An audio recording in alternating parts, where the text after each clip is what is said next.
افسانہ بھی بہت اچھا لکھتی ہیں، کالج کے زمانے سے شاعری کرنی شروع کی اور ابھی تک ان کو دیکھ کے لگتا ہے کہ کالج کا زمانہ ابھی تک قائم ہے۔ رخشندہ نوید صاحبہ، آپ کا بہت بہت شکریہ، آپ اس ٹرانسمیشن میں تشریف لائیں۔ بہت شکریہ۔ اور جو ہمارے تیسرے مہمان ہیں نا، بڑا سنبھل کے ان کا نام لینا چاہیے، جس خاندان سے ان کا تعلق ہے وہ اتنا بڑا نام ہے کہ احتیاط کرنی چاہیے ہم جیسے کم عقلوں کو۔ انہوں نے میوزک کی تعلیم اپنے والد استاد رئیس خان صاحب سے حاصل کی، 5 سال کی عمر میں گانا شروع کر دیا اور 8 برس کی عمر میں پہلی پرفارمنس دی۔ ذاکر حسین، استاد ذاکر حسین کے ساتھ پرفارم کر چکے ہیں، Indian parliament, UNO، Kennedy centre, Switzerland اور جرمنی سمیت دیگر کئی ملکوں میں پرفارم کر چکے ہیں۔ کوک اسٹوڈیو میں بھی گایا، عامر ذکی کے ساتھ بھی پرفارم کر چکے ہیں۔ میں بڑے احترام کے ساتھ استقبال کرتا ہوں فرحان رئیس خان کا، جو اس ٹرانسمیشن میں تشریف لائے اور آج ستار پر جادو جگائیں گے۔ آپ کا بہت شکریہ، تھینک یو سو مچ۔ آپ کی اجازت سے میں حسن شیرازی صاحب سے بات کا آغاز کرتا ہوں۔ ضرور، بالکل۔ حسین صاحب، مجھے یہ بتائیے کہ جو ابتدا میں گفتگو ہوئی کہ مزاح اور پھکڑ پن میں بڑا نازک سا فرق ہوتا ہے، از دیٹ رائٹ؟ ایسا ہی ہے جی، لیکن اس کا بہت سا تعلق جو ہے وہ ہمارے جو معاشرے کے حالات ہیں ان سے ہے۔ ہماری زندگیوں میں آج جتنی لوگ جو ہیں وہ حفاظت کے دائرے میں اپنے آپ کو بہت غیر محفوظ تصور کرتے ہیں، بے روزگاری ہے، یہاں غربت ہے، افلاس ہے، جہالت ہے، تو ان حالات میں پچھلے کوئی 15-20 سال سے ہمارے ہاں آپ نے دیکھا ہوگا کہ یہ جو ہمارا تھیٹر یہاں پہ چلا تو، اور اس کے بعد اب یہ ٹی وی پہ بھی آ گیا کہ وہ جو سنجیدہ مزاح تھا وہ ختم ہو گیا ہے، اب لوگ جو ہیں وہ بڑی کڑک قسم کی چائے پیتے ہیں۔ اچھا، مجھے یہ بتائیے کہ مزاح کے معاملے میں ہم کچھ ظالم کیلس لوگ نہیں ہو گئے ہیں؟ ہمارا جو عام لوگ ہیں وہ تو ابھی بھی وہ تو ہم کیلس تو ہم زندگی کے بیشتر ادب اور فنون کے حوالے سے ویسے ہی بڑے کیلس ہیں، اور اس میں صرف مزاح کی تخصیص نہیں کی جا سکتی۔ صحیح۔ یہ زندگی کے بارے میں ہمارے رویے جو ہیں وہ بہت متشدد ہو گئے ہیں۔ صحیح۔ ہم فنون لطیفہ، ادب، آرٹ، اور ان کو ہم سمجھتے ہیں کہ غالباً یہ زندگی کی کوئی اتنی اہم چیزیں نہیں ہیں۔ صحیح۔ تو اسی حوالے سے چنانچہ یہ پس منظر میں جا رہے ہیں اور ان کی طرف معاشرے کا رویہ جو ہے وہ اتنا حوصلہ افزا نہیں ہے ویسے۔ ٹھیک ہے شیرازی صاحب، آپ لکھتے بھی بہت اچھے ہیں، آپ بولتے بھی بہت اچھے ہیں، آپ سے بات کرنے کا مزہ آتا ہے۔ مجھے یہ بتائیے، ایک عام خیال جو پروموٹ کیا گیا ہے، درست ہے یا غلط ہے، وہ یہ ہے کہ مزاح نگار اندر سے بڑا دکھی ہوتا ہے، یہ کوئی رومانٹسزم ہے یا حقیقت ہے؟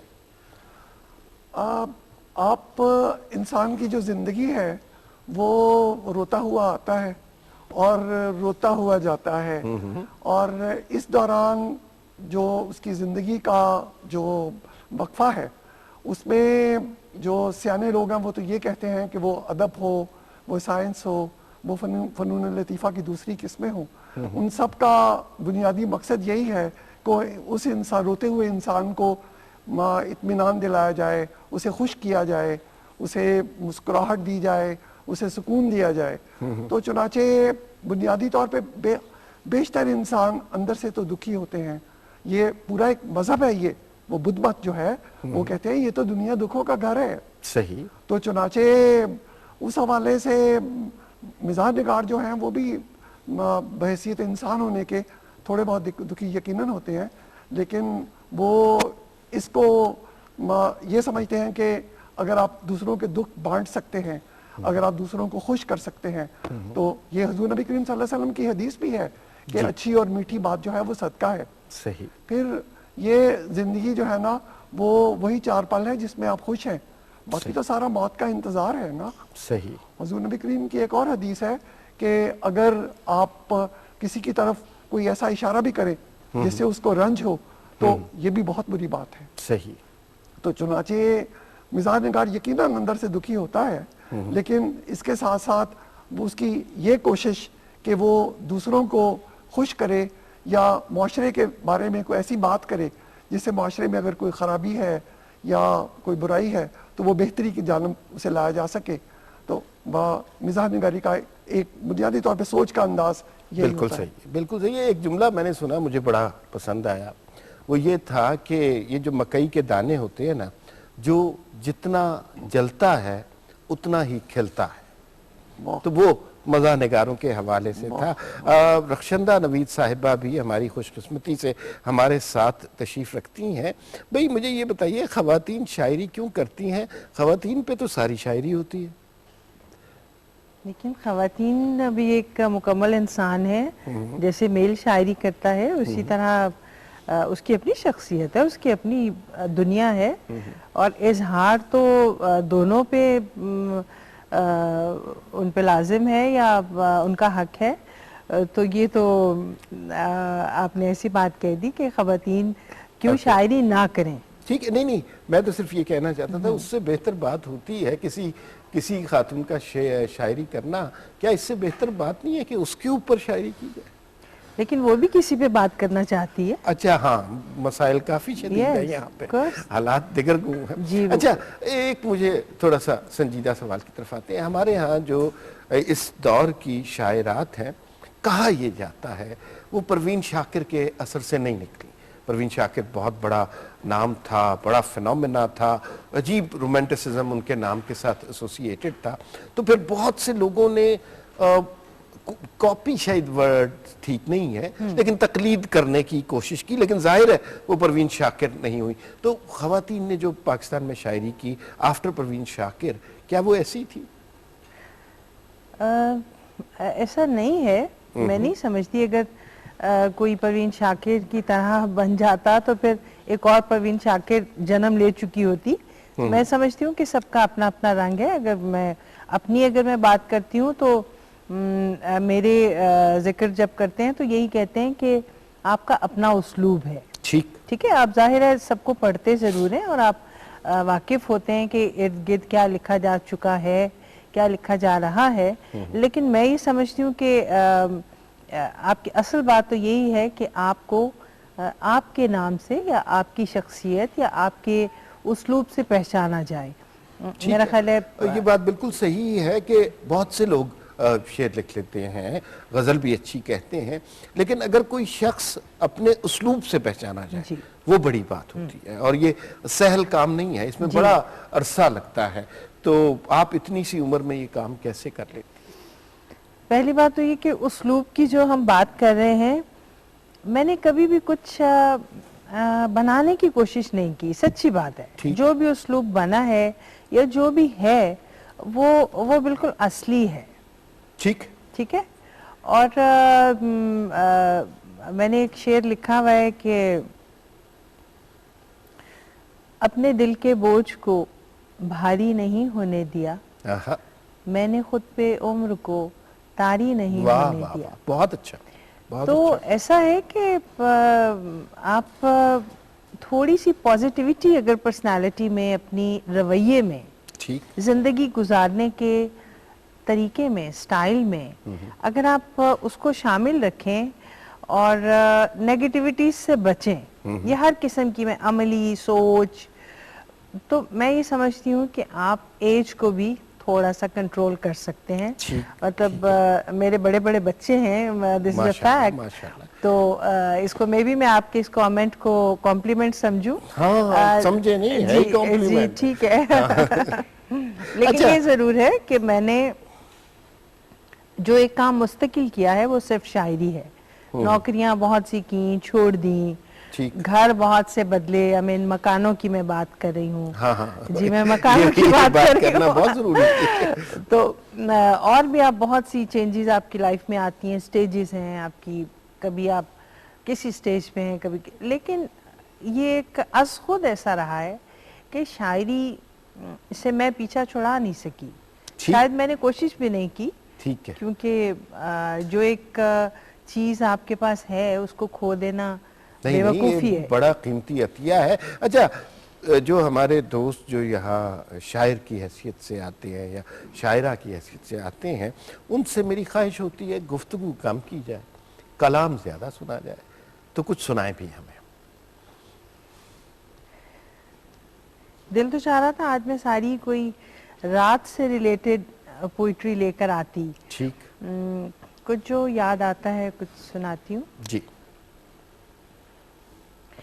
اور ابھی وہ بات نہیں تھی، پورے چاند کی رات نہیں تھی، واہ، بہت اچھا، بہت اچھا۔ اور ابھی وہ بات نہیں تھی، پورے چاند کی پورے رات نہیں چاند تھی۔ کی رات نہیں تھی، اندر بھی ایک حبس کا موسم، باہر بھی برسات نہیں تھی، واہ واہ واہ، بہت اچھا۔ اندر بھی ایک حبس کا موسم، باہر بھی برسات نہیں تھی، اور کیوں پالا یہ دکھ رخشندہ، آہا، دل کی جب اوقات نہیں تھی، واہ واہ واہ، کیوں واہ واہ۔ پالا یہ دکھ رخشندہ، دل کی جب اوقات نہیں تھی، اور بات جو بھی دل میں ہے اظہار میں تو آئے گی، آہا، درد کی گہری چبھن گفتار میں تو آئے گی، واہ، اور کیا تو چاہتی ہے، چار شعروں کے عوض آہا، تیرے مرنے کی خبر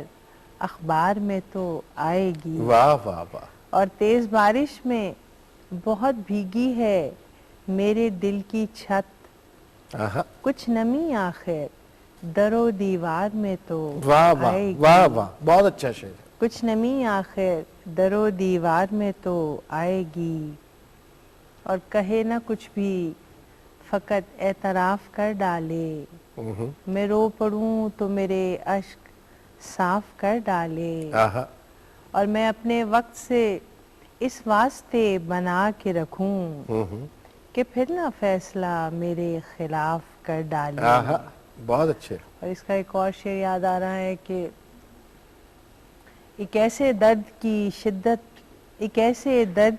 شدت سے گزری رخشندہ، خدا نے پچھلے گناہ سب معاف کر ڈالے، واہ واہ واہ، خدا نے پچھلے گناہ سب سب معاف معاف کر ڈالے، اور کیسے نکلوں خمار سے باہر، آہا، بازوؤں کے حصار سے باہر، آہا، اور چند لمحوں کی مختصر قربت اور یادیں شمار سے باہر، باہر، واہ، اور شعر ہے کہ اس لیے اس کی یاد میں گم ہوں، بھولنا اختیار سے باہر، باہر، بہت اچھا۔ اور شعر پیش کرتی ہوں کہ طفل دل پھر اداس بیٹھا ہے، طفل دل پھر پھر اداس بیٹھا، اداس بیٹھا ہے، کوئی لے جائے پیار سے باہر، واہ، اور کوئی رخشندہ ملنے آیا ہے، آہا، کوئی رخشندہ ملنے آیا ہے، چل چلیں انتظار سے باہر، بہت اچھا، کیسے نکلوں خمار سے باہر، بازوؤں کے حصار سے باہر۔ بہت اچھا۔ ہمارے پروگرام کا اس طرف کا آغاز بہت اچھا ہو چکا ہے۔ اب میں موسیقی والے حصے کی طرف چلتا ہوں۔ فرحان رئیس خان بیٹھے ہیں۔ فرحان، اس سے پہلے کہ ہم آپ سے ستار سنیں، کچھ اپنی تربیت کا، اپنے گھرانے کے حوالے سے کچھ بات کریں۔ جی، میرا تعلق میوات گھرانے سے ہے، اور اس میں ایک بڑے بڑے لیجنڈ گزرے ہیں، جیسے کہ استاد جسراج جی، پنڈت جسراج جی کے نام سے جو ہیں، اور اب اس گھرانے کا ٹارچ بیریئر میں ہوں، جو اس کو لے کے چل رہا ہوں اپنے کندھے پہ۔ میرے والد کا ایک بہت بڑا نام استاد رئیس خان صاحب، جی جی، اور اس کو لے کے چلنا ایک بہت مشکل کام ہے، اور بڑی ذمہ داری۔ بہت بڑی ذمہ داری ہے۔ کاش میں ان کا 1% بھی بجا سکوں، یہ میرے لیے بہت خوش نصیبی ہوگی۔ آج میں انہی کی بدولت یہاں پر ہوں، ٹھیک، آپ کے سامنے۔ ٹھیک۔ اچھا، کس چیز سے آغاز کریں گے؟ کچھ ہمیں تعلیم بھی دیتے رہیں۔ بہت سارے لوگ میری طرح موسیقی کے فن سے اتنے زیادہ واقف نہیں، تو میری خواہش یہ ہوگی کہ جب بھی آپ کوئی چیز پرفارم کریں گے تو تھوڑا سا اس کے بارے میں ہمیں بتاتے رہیں۔ میں مشر کھماج سے شروع کر رہا ہوں۔ مشر کھماج راگ ایک ہے جس کے اندر، جس کو آپ کہہ سکتے ہیں راگ مالا بھی ہے، جس میں ہر قسم کے پھول، پتے، ہر قسم کے رنگ، اس طرح سے الگ الگ آپ کو دکھاتا چلا جاؤں گا. ٹھیک ہے، بسم اللہ.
واہ واہ واہ خان صاحب، واہ واہ واہ.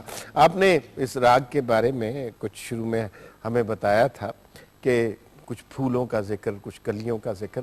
تو میں نے اس بات کا اقرار کئی دفعہ کیا ہے کہ موسیقی کے اس ہنر سے کی بہت زیادہ شدھ بدھ مجھے نہیں ہے، لیکن جو کانوں کو اچھا لگتا ہے وہ اچھا ہوتا ہے. مجھے میں اس راگ کے بارے میں لوگوں کو زیادہ نہیں بتا سکتا، لیکن جو اس کا اثر ہے اس کے حوالے سے ضرور بات ہو سکتی ہے. خان صاحب نے کہا تھا کہ کچھ کہیں موتیے کے پھول آئیں گے، کہیں کلیاں آئیں گی. مجھے تو ہر طرح کے پھول سنائی دیے اور ہر طرح کے رنگ بکھرتے ہوئے دکھائی دیے، اور ستار کی آواز ہر تار اتنے جذبے سے بجا کہ آپ یقین مانیے کہ فضا بھی معطر ہو گئی ہے. بہت شکریہ خان صاحب. محبت آپ کی بہت. اچھا ایک بات تو خان صاحب آپ میرے سے اتفاق کریں گے، جہاں کوئی پرفارمر، شاعر ہو، مزاح نگار ہو، ستار نواز ہو، وہ پرفارم کر رہا ہے تو آدھا کام سننے والے کا بھی ہوتا ہے. اگر سامع نہ ہو، اچھا سننے والا نہ ہو، تو پھر اس کام کا وہ لطف نہیں آتا. بات آپ کی بالکل ٹھیک. میں ایک بڑا دلچسپ انسیڈنٹ بتانے چاہ رہا ہوں، آپ سب لوگوں کے ساتھ شیئر کرنا چاہتا ہوں کہ ہمارے پروگرام میں ہم لوگوں کو تربیت دینے کی کوشش کر رہے ہیں کہ اچھا شعر کیسے سنا جاتا ہے، اچھے میوزک پر داد کیسے دی جاتی ہے، افسانہ کا اگر کوئی اقتباس پڑھتا ہے تو اس کو سننا کیسا ہے. ہم نے کل ایک پروگرام کیا اور ایک خاتون انہوں نے ہم سے درخواست کی کہ وہ پروگرام میں سامنے بیٹھ کے پروگرام سننا چاہتی ہیں. جس شوق سے انہوں نے پروگرام وہ سنا، جس محبت سے ہر چیز کی ایک ایک جملے کی بلکہ کیمرے کے ایک ایک فریم کی داد دی، وہ اتنا اچھا لگا کہ آج ہم نے ان سے درخواست کی ہے کہ وہ ہمارے ساتھ سٹیج پر بیٹھیں.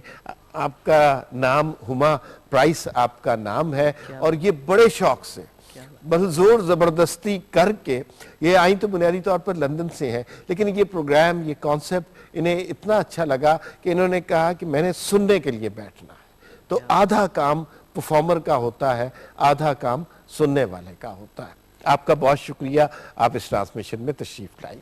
اچھا شیرازی صاحب ہمارے ساتھ بیٹھے ہیں، مزاح پہ بات ہو رہی ہے. ان کی ایک کتاب ہے، بڑی معروف تصنیف ہے، اس کا نام ہے بابو نگر. بابو نگر پہ 200 سے زیادہ لوگ کالم لکھ چکے ہیں، تو آپ ان کالموں کی کتاب کیوں نہیں چھاپتے؟ وہ جی کتاب زیر ترتیب ہے اور بہت جلد چھپ جائے گی جی. اچھا بابو نگر کے بارے میں کچھ یہ بتائے. مجھے جہاں تک اندازہ ہے، آپ چونکہ خود بیوروکریٹ رہے ہوئے ہیں اور آپ نے بیوروکریسی کو ہی تختہ مشق بنایا، تو اپنے بھائی بندوں کو کیوں ناراض کرتے؟ یہ جب یہ میں نے بابو نگر مضمون جو تھا پہلی دفعہ یہ 2 قسطوں میں اردو ڈائجسٹ میں چھپا تھا اکتوبر نومبر 1991 میں. اس وقت میں ملازمت کرتا تھا، تو کلیکٹر کسٹمز تھا. تو الطاف قریشی صاحب نے وہ کلمی نام سے یہ مضمون چھاپ دیا تھا. تو میں نے قریشی صاحب سے پوچھا، میں نے کہا جی آپ نے یہ شہاب الدین غوری کہاں سے آ گیا؟ تو انہوں نے کہا کہ شاعر صاحب نہیں، آپ سرکاری ملازمت کرتے ہیں تو یہ آپ اپنے نام کے ساتھ اسے نہیں چھاپیں. لیکن پھر اس کے بعد یہ مضمون رنگ خیال میں میری تصویر اور اس کے ساتھ چھپ گیا. تو اس پہ بڑی لیدے ہوئی، اور میرے جو ساتھی بیوروکریٹ تھے انہوں نے کہا کہ تم اپنی اساس کے ساتھ غداری کر رہے ہو. تو میں نے کہا کہ میں مادر وطن کے ساتھ وفاداری کر رہا ہوں، اور اگر یہ کسی کے ساتھ غداری ہے تو مجھے اس کی پرواہ نہیں ہے. 2006 میں نوکری سے پری میچور ریٹائرمنٹ لینے کا ایک بنیادی مقصد یہ بھی تھا کہ میں یہ کتاب چھاپنا چاہتا تھا. کتنے سال آپ نے ملازمت کی؟ میں نے 34 سال ملازمت کی. اور اس کے بعد آپ نے اپنے بھائی بندوں کے اوپر ہی مذاق کیا، تو اب آپ نے وکالت اختیار کر لی ہے، تو اب بھی ہم آپ سے کچھ امید رکھیں. جی میں نے جیسا عرض کیا کہ یہ کتاب بنیادی طور پہ تو یہ مضمون جب میں کلیکٹر کسٹمز تھا میں نے اس وقت لکھا تھا، لیکن پھر بعد میں نے اس میں معاشرے کے جتنے طبقات ہیں ان سب کو اس میں شامل کر لیا. اس میں ایک چیپٹر وکیل بابو پہ بھی ہے. اچھا. ایک روحانی بابو ہے. اچھا. ایک خاکی بابو ہے. اچھا. ایک کاروباری بابو ہے. ایک میڈیا بابو ہے. لیکن بابو ٹرم تو بنیادی طور پہ بیوروکریٹس کے لیے یوز استعمال ہوتی ہے جی. ٹھیک. بابو بیسیکلی جی یہ سوچ کا ایک انداز ہے جس میں جو لوگ ہیں وہ کسی کو خوش یا کسی کو ہنستا ہوا یا کسی کا کام ہوتا ہوا کسی کو مطمئن ہوتا ہوا نہیں دیکھ سکتے. تو یہ بنیادی طور پہ بابو کا کنسیپٹ تو یہ ہے. اور پھر اس میں اس معاشرے میں سب بھی بابو ہیں. یہاں بدقسمتی سے ہمارے معاشرے میں بحیثیت وکیل کے میں نے اب پچھلے کو 11 سال ہو گئے اب یہ وکالت کرتے ہوئے, تو اس میں بھی وکیل بھی سارے بابو ہیں. اچھا. وہ میں نے جب یہ کارپوریٹ لا کی وکالت شروع کی تو میں نے اپنے جو میرے کلاس فیلو تھے ان سے میں نے اس آشفتگی کا اظہار کیا کہ یار یہ کبھی کبھار ایسا لگتا ہے کہ وہ کیس غلط ہے تو اس کی فیس ہمیں دے رہے ہیں. تو وہ اس نے کہا شکر کرو کہ تم کارپوریٹ لا کی وکالت کرتے ہو, یہ تو کو کمپنیوں کا مسئلہ ہوتا ہے کہ آرٹیکل یہ تھا یہ نہیں تھا, یہ ٹیکس لگتا تھا یہ ٹیکس نہیں لگتا تھا. ہم تو اغوا اور زیادتی کے مقدمات میں وہ جو جرح میں خاتون کو ثابت کرتے ہیں کہ یہ خود بد چلن ہے, تو اگر تم یہ کر رہے ہوتے تو تمہارا کیا بنتا. تو چنانچہ ہمارے معاشرے میں یہ بابو کا لفظ جو ہے اس کی ایک چھوٹا سا 1994 میں اسٹاف کالج کی طرف سے ہم لوگ انگلینڈ, بیلجیم اور ہالینڈ گئے تھے جو ہمارے بیرون ملک پاکستانی ہیں ان کی مشکلات کی اسٹڈی کرنے کے لیے. اسٹاف کالج بابوؤں کی آخری تربیت گاہ یا آخری آرام گاہ ہے. تو وہاں جو لب لباب تھا, اس کو ہم 2-3 ہزار پاکستانیوں سے وہاں ملے, تو لب لباب یہ تھا کہ یہاں اگر یورپ میں کسی آدمی کو کسی سرکاری دفتر سے کام پڑے تو وہ سرکاری جو ملازم ہے وہ اپنے آپ کو عوام کا ملازم سمجھتا ہے اور وہ یہ پوری کوشش کرتا ہے کہ اگر اس کا کام جائز ہے تو اس کی مشکل کیسے حل ہو سکتی ہے. صحیح. پاکستان میں بدقسمتی سے اگر کسی سرکاری دفتر میں آپ کو کام پڑ جائے تو وہ جو سرکاری بابو ہے وہ کہتا ہے کہ آپ یہ ثابت کریں کہ تمام قوانین, تمام قواعد, تمام رولز اینڈ نوٹیفیکیشن جس کو اس کو بھی پتا نہیں, وہ کہتا ہے آپ ثابت کریں کہ ان کے مطابق جو آپ چاہتے ہیں وہ قانونی طور پہ کیا جا سکتا ہے. ویسے گفتگو سے اندازہ ہو رہا ہے آپ نے اچھا کیا نوکری چھوڑ, ہے نا؟ نہیں ٹھیک ہے جی, وہ نوکری بھی بہت اچھی تھی. 1972 میں نے جب نوکری شروع کی تو یہ بیوروکریسی پاکستان کی اور تھی. پاکستان کے بیوروکریٹ اور تھے. میری پہلی پوسٹنگ 74 میں ٹریننگ کے بعد پشاور میں ہوئی. میں صوبہ سرحد میں ایک اسسٹنٹ کلیکٹر کسٹمز ہوتا تھا جو میں تھا. اچھا. اور مجھے یاد ہے کہ وہاں سے جب میرا 77 میں میرا تبادلہ ہوا تو جو گورنر تھے اس وقت کے وہ میرے دوست تھے اور انہوں نے اپنے گھر میں ہمیں الوداعی کھانا کھلایا. اور لیکن بیوروکریسی کی یہ جو شکل ہے جو 74, 77, 80 میں تھی پھر یہ بگڑنی شروع ہو گئی, مفقود ہو چکی. اور یہ پہلے نوکری بابو کرتے تھے, پھر بابا لوگ کرتے تھے, آج کل بکری لوگ کرتے ہیں. اچھا جملہ ہے. آپ کی اجازت سے میں نے کچھ مزاح کے حوالے سے اور بھی باتیں کرنی ہیں لیکن رخشندہ نوید صاحبہ ہمارے ساتھ تشریف رکھتی ہیں. افسانہ بھی لکھا آپ نے, بہت مختلف فیلڈز ہیں, شعر اور افسانہ. اور افسانہ مثلا اس میں سے کسی کو بھی سہل کہنا غلط بات ہوگی لیکن افسانہ زیادہ محنت طلب کام نہیں ہے. اصل میں میرے ساتھ ایسا ہوا کہ جب میں نے بہت پہلے لکھنا شروع کیا تھا تو نظم اور نثر دونوں آغاز کیا تھا. ٹھیک. تب بھی آئی ریممبر کہ میں نے ناولٹ یا آپ کہہ لیں طویل افسانے لکھے تھے. کچھ 1-2 ان میں سے چھپے بھی, کالج کے دور کی بات ہے. ٹھیک. لیکن اس کے بعد کچھ ایسا ہوا کہ میں صرف شاعری میں ہی میں نے ایکسل کیا یا اپنے آپ کو میں نے مصروف کیا.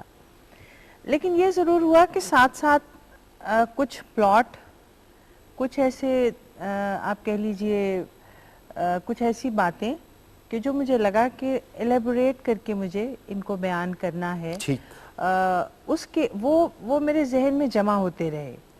کہیں کہیں میں نے ان کو کاغذوں پر بھی محفوظ کر لیا. اب آ کر کچھ 1-2 برس سے ایسا ہوا ہے کہ میں نے جیسے مجھے لگتا تھا کہ مجھے